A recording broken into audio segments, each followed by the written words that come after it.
Hello' guys, এয়া কঁঠাল recipe দেখাম কৈছিলোঁ যে তাকে এতিয়া এয়া গেছত দেখুৱাম বিশেষ। আৰু এয়া এতিয়া বৰ্তমান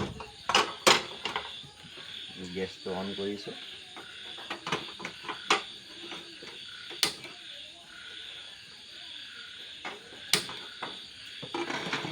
এয়া অলৰেডি অন হৈ গ'ল। এয়া পাতিছোঁ, কুকাৰত বনোৱা দেখাম। কঁঠাল ৰেচিপি আৰু গাহৰি মাংস, এয়া মাংসটো দেখাই দিয়া। মাংস বিশেষ নহয়, আধা কেজি আনিছিলোঁ, কম মাংস, আৰু তাকে দেখাম। আৰু ইয়াৰ আগত যিহেতু কঁঠাল পৰা দেখাইছিলোঁ, তাকে এতিয়া ৰেচিপিটো বনাম গাইজ, আৰু তাকে দেখাম মানে এতিয়া অকণমান। আৰু এয়া তেল লৈ লৈছোঁ, তেলটোৰ নাম এয়া লিখা আছে বিশেষ। তাৰপিছত ইয়াক এতিয়া ইয়াত দিব লাগে, ইয়াত দেখাবা কেমেৰাটো। তেলটো বিশেষ বৰ বেছি দিব নালাগে, যিহেতু এইটো নন ষ্টিকৰ কুকাৰ হয়।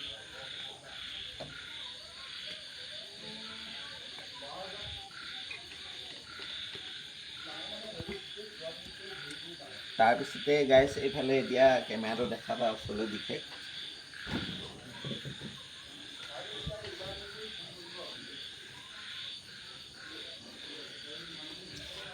এয়া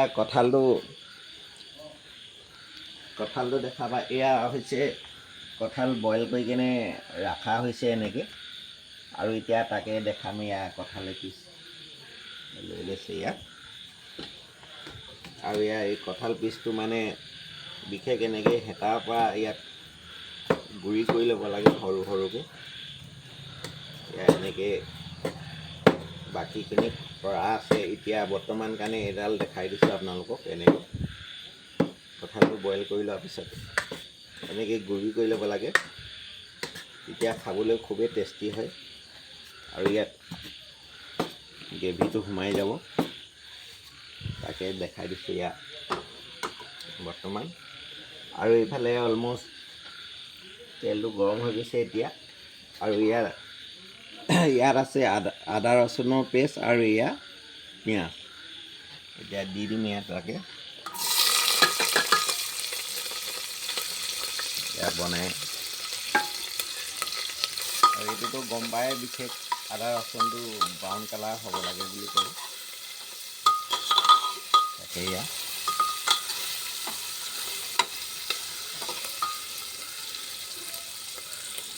দি দিছোঁ।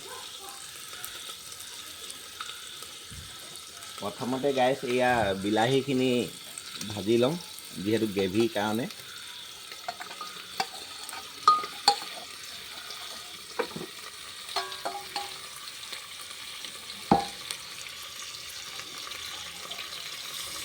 তাৰপিছতে এনেকৈ হিলাই দিম এতিয়া এবাৰ।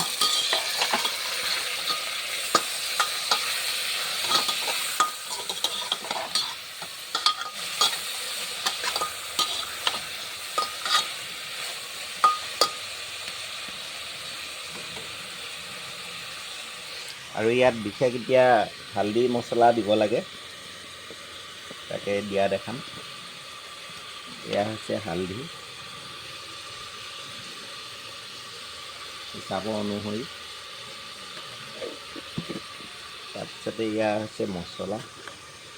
এই মছলাটো এনেকৈ দেখাই দিবা। ইয়াত চব ধৰণৰ মছলা মিক্স কৰা আছে, তাকে ইয়াৰ মছলাটো এটা হিচাপৰ অনুসৰি। তাৰপিছতে এয়া কাশ্মীৰী ৰেড চিলি পাউডাৰ, এইটো দিয়াটো দেখাম এতিয়া।